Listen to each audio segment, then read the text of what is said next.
Welcome, everybody, to the A Little Less Fear podcast. I'm your producer and host of the show, Dr. Lino Martinez. This is your motivational podcast of people's incredible journeys. Oh yeah, let's do this.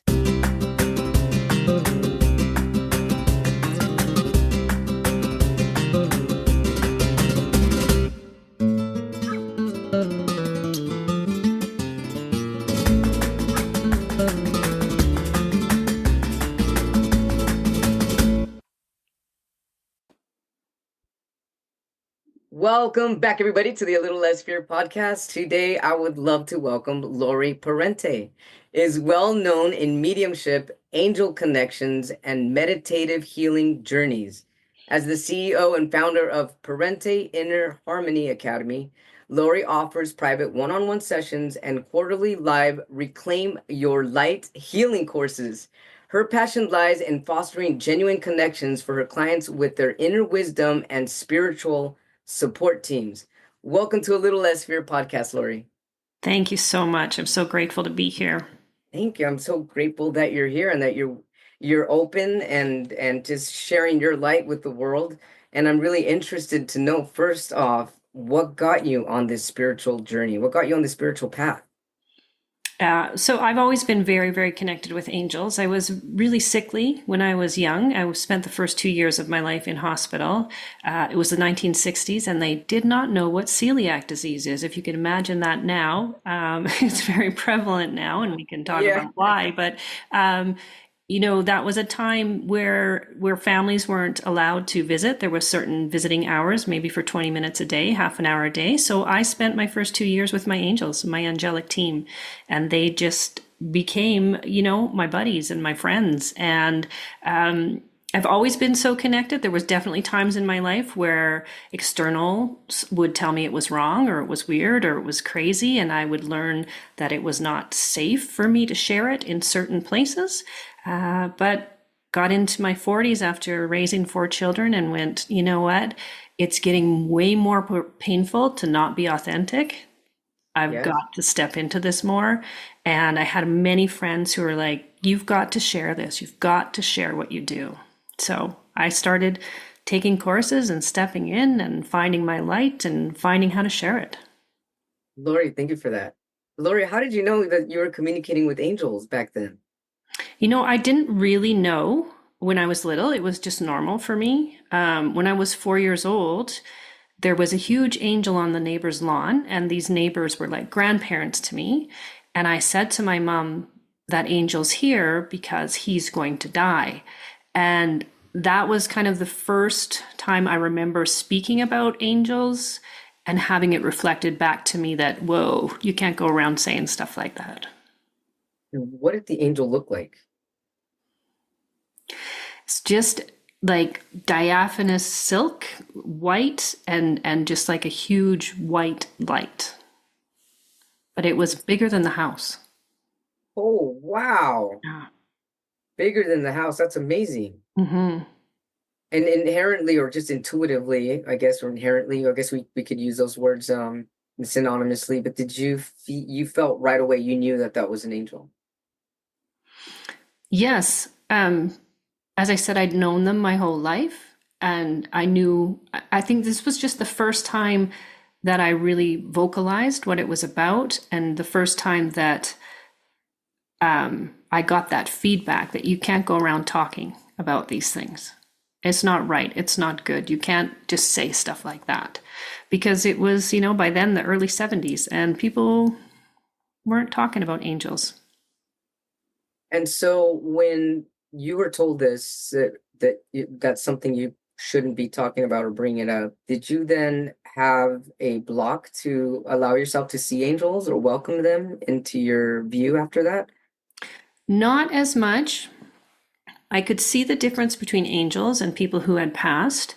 It just became a private life. It was like I had this inner rich life, and then I had this life where I was trying to be like a good girl. I was trying to morph to what everyone expected of me. Sure. So it just became very internal. And then, of course, as a teenager, when teenagers tend to tend to try out different things that maybe change their how am I trying to say this? Change their outlook. They start to experiment with different substances, then it would Mhm. come out like it would just come out. And Mhm. people would, 15, 16 years old, oh my gosh, she's crazy. Don't listen to her. She's talking about dead people. She's talking about angels. And it just kind of went in waves in my life. And I found I would know when it was safe to share, and I wouldn't otherwise. But it kind of cut me in half, if that makes sense. Absolutely, it makes sense to me. It makes sense to me because as you mentioned that it wasn't till you were older that you were able to finally be authentic with it, that you were finally able to come, I guess I'm assuming, and I'm feeling that more into your own light and why you were given this ability to be able to see angels in Mhm. or that realm, correct? Correct. Yeah. And even then, it was. It's still that I still have times when I will feel into the situation, feel into the person. Is this a place where sharing this would be good for all concerned, or is it a place where I can just maybe give this over energetically? Makes sense. It's perfect sense. So going back to the angel, the first angel vision that the story that you told, did you notice? I guess I'm curious, just for my own. I'm just curious. Does the angel or do angels, when they do appear to people, do they have faces, or is it always in the form of their eternity, which is their eternal light? I have seen faces, but they're more like what you would think of like a Roman statue, is what I see. Like more of marble. Like it's not a they don't speak to me through they speak to More me telepathic. telepathically, right? Yeah, So it's more and it's a good question. It's more kind of the presence than what I actually see, and just knowing. It's a claircognizance, a clair knowing that they're here. And I will get flashes of whites and golds and colors, and sometimes like just like almost like like the goddess Athena kind of face. hmm, that's beautiful, actually. And and I can imagine that you know it's an angel because of the peace that you feel when you see this angel, when you see this light. Mm-hmm. Mm-hmm. When you connect in with them, it's peace, it's serenity, it's calm, it's the knowing that no matter what is happening, everything is okay. And it's that feeling of being held, held in the light. That's beautiful. Hmm. And when angels come to you or they appear to you, is that usually to tell you that someone is about to pass away? That has happened.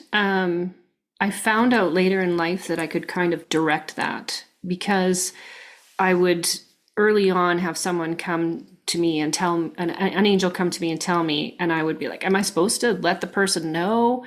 Am I like, why is this information coming to me? And then I was like, do I want to know this? Do I want to know if somebody's going to pass? Or would I rather connect in for messages of support and help and healing? And I remember having a conversation with my team in spirit and saying, maybe we can just turn that off because I don't know if it's serving anybody. I love that. And so in connecting with your team, I'm assuming you mean your spirit guides? So guides and angels and what I call my soul star family, the Oh, ones I who love that. Soul Star family. yeah, the ones who I had the big meeting with before I came here and Oh, decided to incarnate and decided what I was going to grow through and expand through. And they'll be the ones that I go back to, I believe, when we talk about, people will call it like a life review. I believe I'll go back to my soul star family and we'll figure it out and see how it went. And I'm always in connection with them. And yeah, there's angels, there's mentors, there's guides, there's different teachers I can bring in at different times. And then there's my people that are there too. I love this. Your people. Who are your Yes. people? So my mom and my dad and all of my grandparents have passed. A friend and some mentors who were embodied and are now disembodied. The team is kind of it kind of flows, right? Sure, yeah. Yeah. And the your people or ancestors, and they can all communicate in unison with with your soul star family because they are now part of the soul star family, correct? Right. I believe we can consciously connect into whoever we want to connect into as long as we feel worthy. There are some relationships. I'll give you the example of my dad. We did not have a great human relationship. I barely saw him the last 30 years of his life. And I ended up being there as he was passing. And then after he passed, he would come through. He was very excited to connect. And I was like, dude, I'm not ready. I haven't forgiven you yet. And so I had to do that work on the human level on forgiveness. And then once I was ready, I was able to connect with him. And the relationship we have now is just magical. I just love it when he comes in or when I call him in. It's beautiful. And so sometimes we don't connect in with him right away because there's a little bit of stuff we've got to do for ourselves to open our hearts a little bit more. And for me, that was a big forgiveness piece.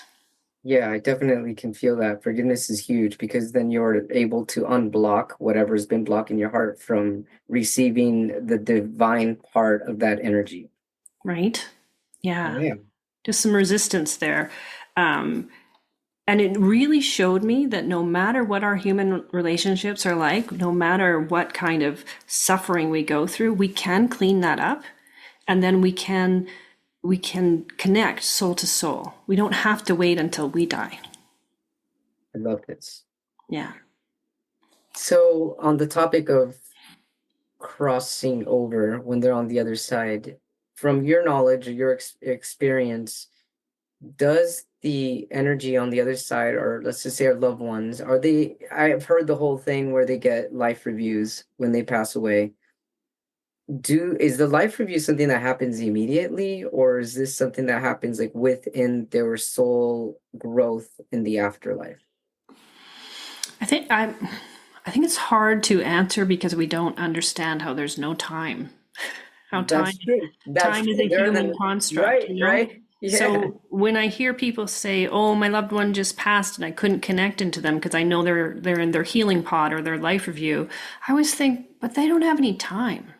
And I've seen so many things where I connect with people who have just passed, or I connect with people who have been gone a while and I see them healing. So it's a little bit hard to say when we don't really understand That time. makes sense, right? That's Yeah. so true. I mean, someday we'll understand. We'll And have a and then better also understanding. once they cross their multidimensional, so they can be in, like, people will say, how can you say my father's with me, but he's also with my sister at the same time? Well, because their Right? multidimensionality allows them to be in many spaces at once.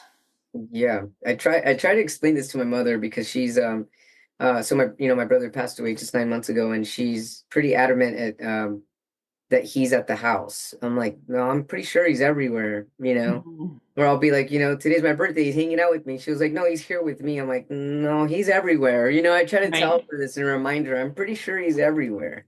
right. But people hold on to the concept of the physicality, and that the physicality can only be in one place. It's pretty hard in the human mind to get beyond time and space. Yes, yes, it is. Yes, Hmm. it absolutely is. And so when you connect, something that you mentioned right now, I'm coming to talk to you. So you mentioned that you were going to talk to, or we can ask to talk to our loved ones rather than waiting for them to come talk to us. Hmm. Is there anything that we need to do to prepare ourselves to talk to our loved ones on the other side? Like perhaps, I mean, example, sometimes I feel like for me to connect with my brother, I have to get into the zone. So I'll either light a candle, or I'll start looking at pictures of him, or I'll hold on to his scarf or put on his watch. I kind of prepare the energy. Do we need to prepare the energy? I mean, or can we just get into a state of comfort and just start talking to them? I think everyone is at their own level. They're at their own, going at their own pace. And if it brings them comfort to light a candle or wear a watch or have a scarf and they feel that that's how they connect, then that's how they connect. Sometimes we have too many rules around things like this. Mm. And very interestingly, about a month ago, I was connecting into a dear friend of mine lost her niece, and she's having a little bit of time. It's hard for her to connect with her, and it's just this resistance that she has. And so I was connecting in with her niece, and I said, like, what can she do? She said, she's making it too complicated. And she gave me, I believe, the most beautiful words I've ever heard from Spirit. She said, tell her to smile me into her heart and feel Oh, my energetic hug. oh, I love that. So, and like it brings tears, like it's just so beautiful. So I say to people, and you can try this if you want to, Lino, just close your eyes, smile your brother into your heart, Oh, I and love feel this. his energetic hug. Feel what he feels like. I love this. And it doesn't have to be that complicated. Right. To smile his energy into my heart. Yeah. Yeah. And I can see that you're lighting up, you're Yeah, smiling, your eyes are lighting up. It's when things are very simple, they ring very true for us. absolutely. Smile me into your heart and feel my energetic hug. And just Absolutely start love this. there. And then when you can feel their energy, ask some questions. Yeah. Yeah. I like to get people to just say, where are you?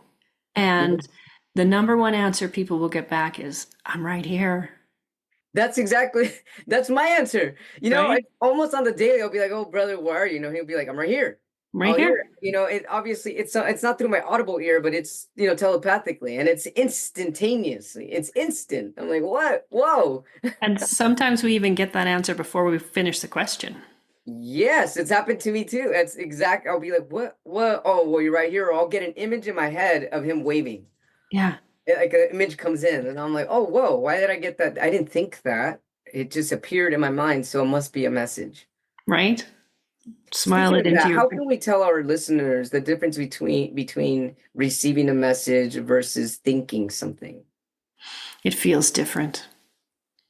It absolutely feels different. When you get an image of your brother waving at you, does Hmm. it feel different than the thought you have afterwards? Oh, I wasn't thinking that. It That's feels usually my different. response. Like, I know I didn't think that, because for me, when I think of something, it's more like a push, right? Right. Like pushing a thought versus it just appearing in my mind.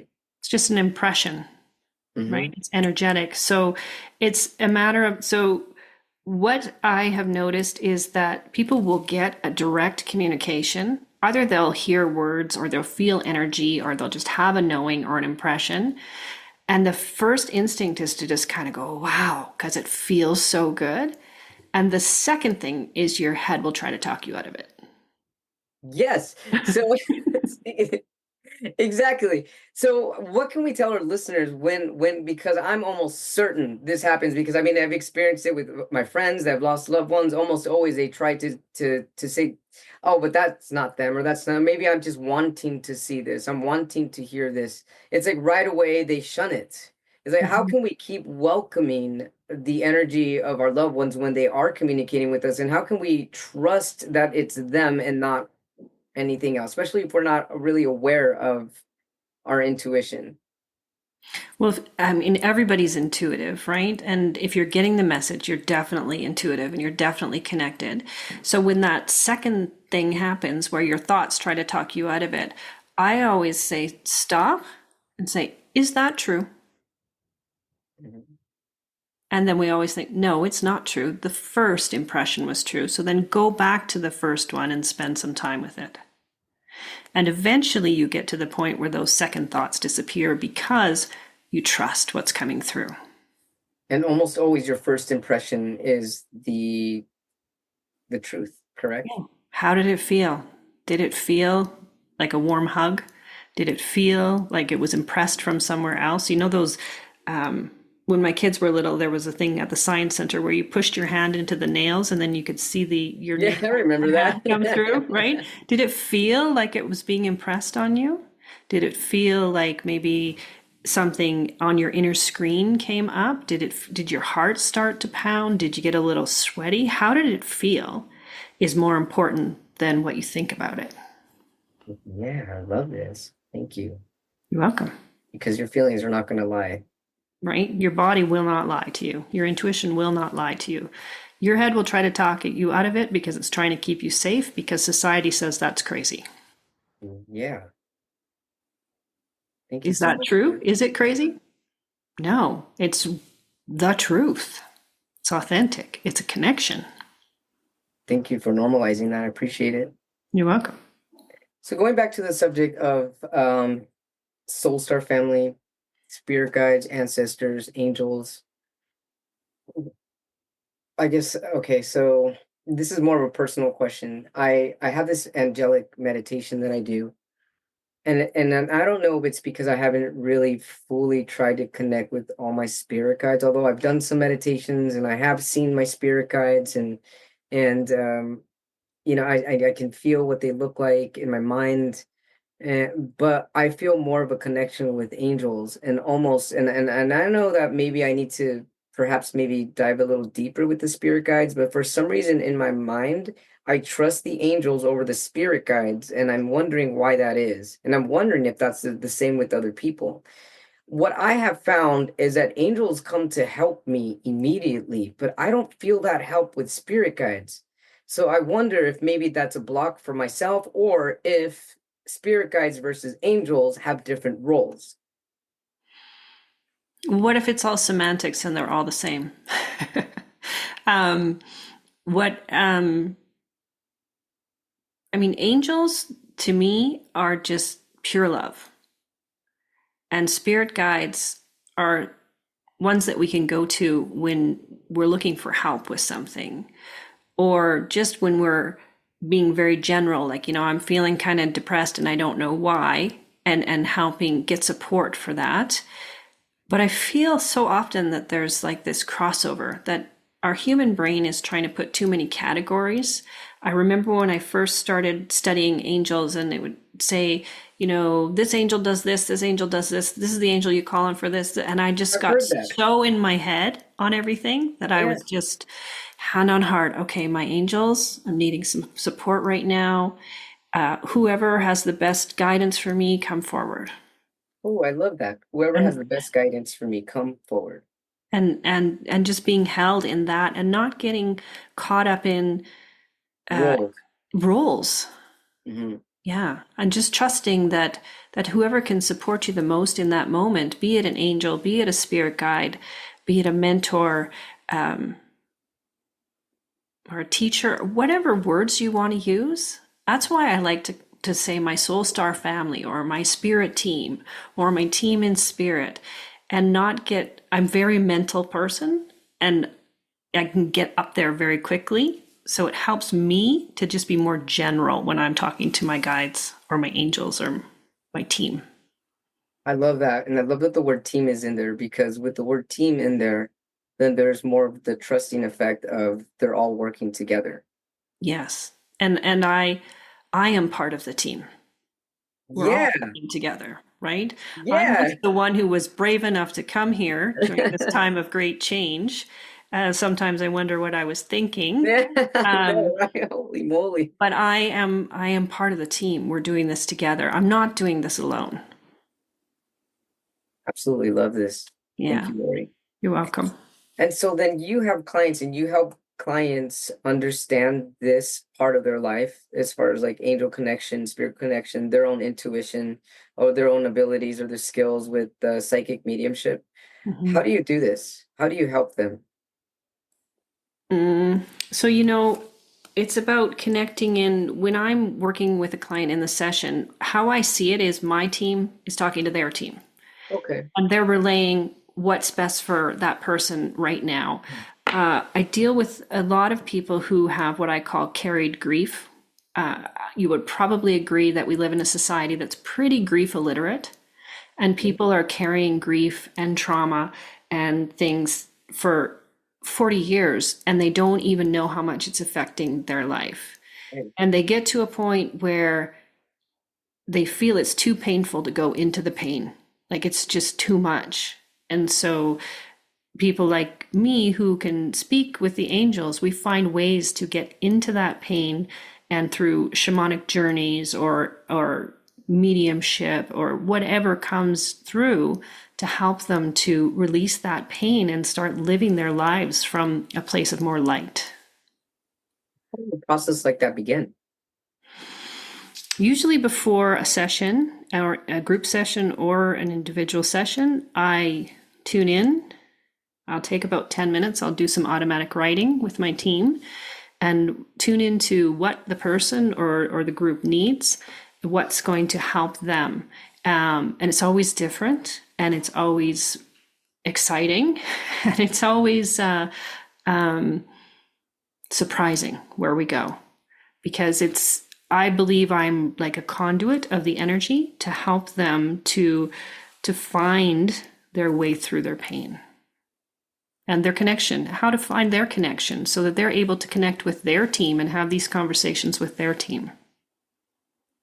And when you're connecting to all the energies involved, their team and your team, and you're at this point, you're a conduit, a messenger. What do you feel like at the very end of giving these healing messages? Do you ever feel drained, or do you feel energized? Energized, for sure. It took me a little while to realize how to shut that energy down, because it will keep running if I don't, and then I'll be sleeping and I'll just have faces and all these things popping up in these wild dreams. But I worked with a shaman who helped me learn how to close the energy down once the session is complete. And in closing energy down, is that done with a mantra or a different or something else? I am very quick, so I always tell my team or the shaman I was working with, give me something that I can do in 10 seconds, or I'm going to forget and get up and go do something else. So this has been working for me for a while, where I just put my arms out, and if you're just listening to this, my arms go straight out, and I say, I'll close all doorways and pathways, and I'll bring my hands together, and I ground into this moment, into my energy. And I just close it up. I love this. I like simple things. I like things that are easy to work with. And that's why when the Smile Me Into Your Heart came through, I was like, oh, and it's really, I'm having a lot of success working with people with that. Have you had any first-time clients where they were non-believers or just didn't believe in the spiritual realm whatsoever, and you were able to have them open their heart to it? Or are they usually more keen Yeah. to I mean, your energy? I think people coming to me are open on different levels. I have had mediumship events where somebody will bring their friend, who's really closed down, and those are the people that the spirits always come to because they want to open them up. But normally, I'm kind of in a bit of an echo chamber. The people that I work with are open, right? I have a question going back to the beginning.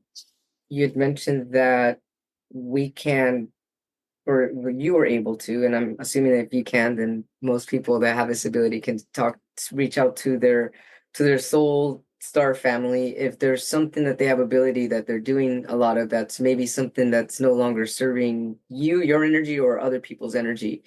And we have the ability to talk to them and be like, let's just, kind of turn that volume down, or let's do away with it because I don't really need, it's not helping me. Are we also able to ask for a certain ability? I think we are in charge, and we have no idea how powerful we are, how many abilities we have. People will say, did you write that into your contract? Did you write that ability into your contract? Does it live in your genetic line? And I believe we can. I've talked to people who were not natural mediums, who were not natural channelers, who just had something happen, and they said, I want to open to this. And I think as long as it is in alignment with your path and it's not hurting anyone, I think my answer would be yes, we can turn our abilities on. I love this. That's Mm. beautiful. As long as it's for your greater good and the greater good of everyone involved. Right. Right. Could you tell us a story or of a situation that you had where you were able to, I guess, help someone through some of their stresses or their pains or their traumas and coming out a lot lighter on this side? Interesting. You had just asked me if people were coming to me as non-believers, and the story that's coming up is that. So, Okay, great. um, sometimes people will send friends or relatives to a medium, to an intuitive, saying, "You got to talk to this person. They're really going to help you out," and this person isn't really open to it, and that's what happened in this situation. So I had someone call me. They were in their car, they were on the side of the road on their phone, and it was the day before their wedding, and their aunt had booked the appointment. And there was such a part of me, I'm like, "You're getting married tomorrow. What are you doing? Do you want to do this later?" And she said, "No, my aunt said you could tell me something." And her arms were crossed and she was all closed down. And I said, "I think you're trying to connect in with your grandfather." And she said, "Yes." And I said, "I'm going to tell you, sometimes spirits will say they'll give me direct messages, and other times they'll give me things for you to put together. So I'm seeing white roses, I'm seeing a dragonfly, and I'm seeing handwriting. And you tell me what it means." And she broke down in tears because her grandfather had passed 4 months before. And the night before at the rehearsal dinner, her maid of honor had given her a silver dragonfly, like in a circular thing, with her grandfather's handwriting on it to put around her bouquet of white roses. Wow, that's beautiful. And he kept saying, "I'm here, I'm with the flowers, I'm with the flowers." And it was just a moment. It was a very quick session, but it was enough for her to open up to her grandfather being with her on her wedding day. That's incredible and that's beautiful. Yeah, And I'm certain that's the message that she needed right at she that needed. moment. And that's always, I'm a big believer in, people will say, "Is my friend here?" And I'll say, "I don't know. Is your friend here? Let's smile him into your heart and see what you get." Like, we're so used to going to outside sources. And Mhm. yes, I can tell you, I had a friend text me last week, "This is going on. What's happening? Do you think?" And I said, "You tell me. Get quiet. Be brave enough to listen. And you tell me what's happening." I think sometimes people need to remember that we can all do this. Yes, absolutely. Thank you for that. On the same subject, are pendulums effective and are they our own energy or is it the energies of our star family? It's one of those things, if it works for you, work with it. If cards work for you, if crystals work for you, whatever works for you, if you find that in working with the pendulum and it's helping you, work with it. I believe that it's us connecting into our higher self, which is connected to our soul star family, or part of our soul star family. And you'll go through different times. I had probably 2 years where I really worked with the pendulum diligently. And then I realized I could do that within myself. I could figure out what my yes and no and not yet was in my body. And I didn't need to be carrying the pendulum. Other people love using a pendulum. So does it work for you? Does it bring you joy? Does it take you where you want to go? Then do it. You mentioned you feel it in your body. What do you mean by that? Um, shall we try it? It's very easy. Yeah, let's try it. Okay. So if you want to just like breathe into your heart, get your energy out of your head and bring it into your heart. Yeah. Close your eyes and just say, "Body, show me my yes." So, my guess. And notice what happens. Is your body moving at all? Are you feeling energy anywhere at all? Yes, actually, when I said that, immediately I paid attention to my heart. Okay. I felt and I heard the beating of my heart. Okay. Now we'll do the same thing. So big breath in, get into your heart. Body, show me my no.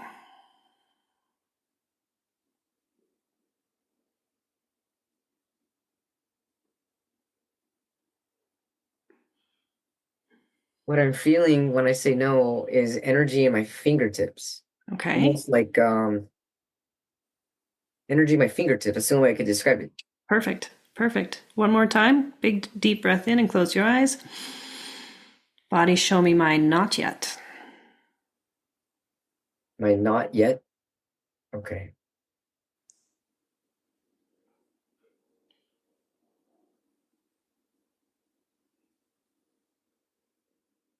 My not yet felt in my stomach area. I all of a sudden I all of a sudden imagined and saw my stomach breathing. Okay. So I imagined that's my not yet, my gut. Right. And not yet is like it's possible, right? Um, so what else do we need to know when we're making any decisions about how we act, what we do, who we interact with, where we go, other than yes, no, and not yet? I love this. So there's your using your body as a pendulum. And can that change? It can change. I was working in a class this morning and we redid it, and I said, and two people said, wow, that's changed for me. So checking in maybe once a month. What is my yes? What's my no? What my not yet? And if it does change, then you're aware of it. Oh, I love this. This is Hmm. excellent. Thank you so much. There's only really three decisions we ever make, right? Right. Yes, no, or not yet. Yeah. And can we mentioned the higher self a few times for people tuning in for the first time. Who is and what is a higher self?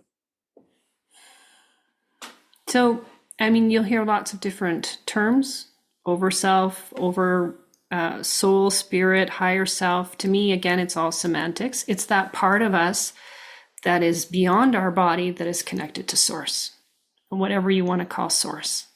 That part of us that is all knowing and eternal and that we're connected to. That's what higher self means to me. Does that mean that to you?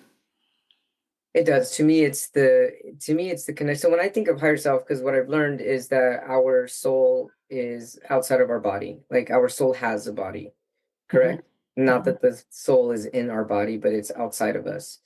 And so I feel that that energy or that soul is the higher self. That's just, I guess you could say, around our physical body at all times. Right, And when we pass on or we leave, we get disembodied or leave this physical form, we just, our that energy just gets sucked back up or absorbed back into that realm, our soul. And that to me, that's our higher self. It just right, goes back to our higher self. right. So, soul or spirit or higher self. I love when I first started studying mediumship with James Van Prague. He said, when you think about how big and massive and your energy is, it's like just your big toe is in your body, Yeah. right? Wow, it's really incredible. And so when people pass on, then that's who we're communicating with, their higher self. Their higher self, their soul, their spirit. To me, yeah, like I said, it's semantics. Sometimes we try to divide stuff up too much and put it in categories. And if we can make it simple, I think it makes it easier for people, because it's when we get stuck in our head trying to have all these definitions that we're not in our hearts connecting. I absolutely love this. That's right, because we're labeling things and we're making things physical and more human, heart bound rather than fluid and ever present. Right, right. And that non attachment of not having to be attached to a label. Yeah, yeah, Yeah. absolutely. So I have a question in regards to when someone's about to pass. Is there a portion of their human energy or the human spirit or does is there higher self? I get here's the question. So in regards to my brother's energy, it was literally about 3 weeks before he passed away. And I remember it being early morning and I was in the kitchen. I just ate breakfast and I was washing dishes and his energy came to me. And I right away I was like, no, no, why are you coming to me like this? This is the way spirit comes to me when I'm doing a reading or I'm tapping into the other side. I'm like, you're still here. Why am I hearing you like this? And I right away I didn't want to hear it, but it was like, "Oof, he's still alive. So how is this possible?" That's what I didn't understand, and to this day I'm still not sure I understand that. I think the first time I was in a reading and I connected into someone who was living, and it wasn't someone who was sick, it was someone who was just living their life. Oh, wow. The first time I was like, what? This isn't mediumship. You aren't on the other side. What's happening here? Yeah. But then I realized I was really connecting into people's families and into their people. And why have we put this line on mediumship that we can only connect with those who have crossed? If we're So true. multidimensional beings who can be in so many places at once, why can't we connect when they're alive as well? And I think this is where we're going, is this as we are working more with telepathy and connection and understanding connection, there's not going to be this line in the sand of you're here and you're not here, Right. and I can Right. Oh, communicate I with you, love but this. not Right. you, right? Sure. And I do find that very, very helpful for people who have dementia, that people who can't speak anymore or they have Alzheimer's and their families can't speak to them, you still can, right? You can still speak soul to soul. And so I see that Wow, going that's beautiful. going And what a kind of wonderful away, point that is. What a right? wonderful point that is. Yeah. That distinction is just a human concept of what mediumship is. Right. Yeah. This actually allows me to feel it more as a more fluid. Right? Because we can connect into, those when we're having a moment and we're thinking of a friend and then they text us. Sure. Isn't that mediumship? Isn't it connecting Right. soul to It soul? is. Yeah. Right? And so is mediumship like just telepathy, whether you're embodied or disembodied? What an excellent question. I think it is. I think it is, I feel it is. right? It's we've put so many rules on ourselves, haven't we? We really have. And as I'm having this discussion with you, I'm realizing that, I mean, more than ever, I feel that, I mean, everyone's starting to come into this alignment nowadays. It could be this new generation and or this time of age that we're all in, but I'm feeling that people are coming into their light a little more and allowing themselves to be more telepathic and really seeing it as it not just a coincidence, but as something that we are innately able to do as human beings. Mm-hmm. And I think, are we the first, last couple of centuries where we're so stuck on the only way of communication is physical language? Our ancestors communicated in so many Yeah, they different knew this ways. stuff. Yeah, They already knew this stuff. right. So And we're maybe coming back to our roots, the way we started off. right, when you look at the shamans in the indigenous cultures, many of them don't speak very much. I haven't really, I've had maybe a couple shamans on my podcast, but I personally have never met one in person to really know how they communicate or how they think. But from what you're telling me, I guess they're really just going in of communicating with their intuition Energetically, yeah. energetically. That's really incredible and If you beautiful. go back to the time in your life when you couldn't speak, did you have more of an understanding of telepathy and energy and all at that point? I Could you can't see? say that the first year I did, but perhaps the second year when I started meditating, because the first year I was just really intertwined with the pain of paralyzed vocal cords and being in distress with inability to do things physically. Hmm. But when I started to meditate and pray more often, I then became definitely and absolutely more um, trusting of my intuitions and signs and synchronicities, and just allowing the universe to guide me and show me what my inner navigation tools were like. Yeah, there's so much communication that happens beyond our words. There really is. And we know that even body language, right? Oh yeah. Hmm. Lori, what can people do, like your average person, to sharpen their intuition skills?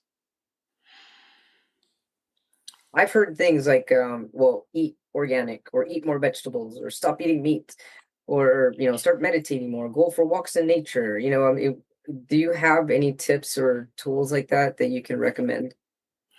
start with your yes, no, and not yet, and really, really tune into Yes. that, Okay. I right? love And those. just even do it in a restaurant when you're trying to decide Oh, between things to yeah. eat.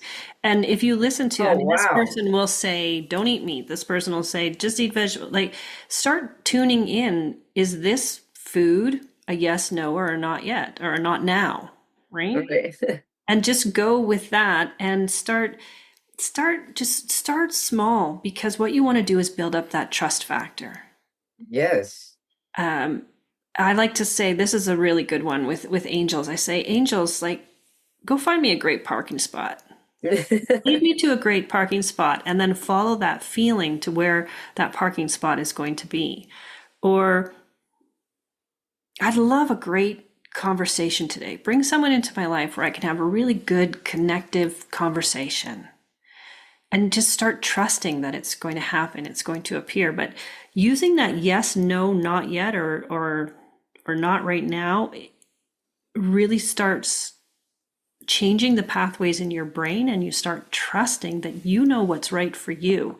So even though if you're listening to two different podcasts and they say to do two different ones, which one feels like a yes for you? Because Yeah, you are the only one who knows what's right and what's true for you. And if you're absolutely. taking in all these external sources, then you're just going to get confused, Right. And that's really, yeah, I guess, tuning into the subtleness of that answer. right? Being able to get quiet enough to listen and brave enough to follow. Oh, I love that. Quiet enough to listen and brave enough to follow. I have to write that down. Quiet enough to listen and brave enough to follow. Hmm. Thank you so much. You're welcome. So, how do you help clients? Do you help them in person only or through Zoom online? How do you help A people? mixture. I do a lot of Zoom. I think that the gift of 2020 was connecting us more through this kind of Yes, platform. absolutely. I do in person as well. I'm in Calgary, in Alberta. I don't know if you know where that is. Um, I've never been. have you ever heard of Banff National Park? It's a big park that's very famous in the mountains. I haven't, but now I have to go. Very close to Banff National Park. So I do in-person mediumship events, small events or large events, and then I love to work with people one-on-one. And I know a lot of healers will get to the point where they'll write their book, they'll put out their card deck, and then they're like, I don't do one-on-one sessions anymore. But that's the fun part for me. That's what I love to do. So that's how I work with people. And I do quarterly classes, Reclaim Your Light. I'm actually in one right now. We just finished day one. So, Oh, you just finished one right now? mhm. Reclaim your light. I love the sound of that, and I love the feel of that too. Yeah, it's all about your intuition and mediumship and finding your connection to your heart light. I absolutely love this. How can our viewers, our watchers, and our listeners find you and get a hold of you? Well, I'm just at easypeasy laurieparente.com. I'm on YouTube. I do Friday resets on YouTube, Laurie Parente, and Instagram at Laurie Parente. Laurie Parente, everybody. This has been really an incredible opportunity that I had to connect with your loving light energy. Thank you so much for sharing all of your wisdom with us, and I look forward to keeping in touch with you. You are so welcome. Thank you. Absolutely. Thank you so much, everybody, for tuning in to A Little Less Fear podcast. If you haven't yet, hit that subscribe button. Tell your friends and your family about A Little Less Fear podcast. And if you are interested in being on my show, feel free to leave me an email at a little less fear@gmail.com. Or if you have any questions or comments and you also want to leave me an additional message, you can also do so from my website, leaving an inquiry at www.alittlelessfear.com. You can get a copy of my book on Amazon, Amazon Kindle, and Amazon Kindle Unlimited, also titled A Little Less Fear. And thank you so much, everybody. I really appreciate all the support. Leave me a review if you get a chance. I love to receive feedback, questions, and comments. And any way that I can be of support to you, please let me know. Thank you so much. I love you. Wishing you love, light, happiness, and many blessings your way.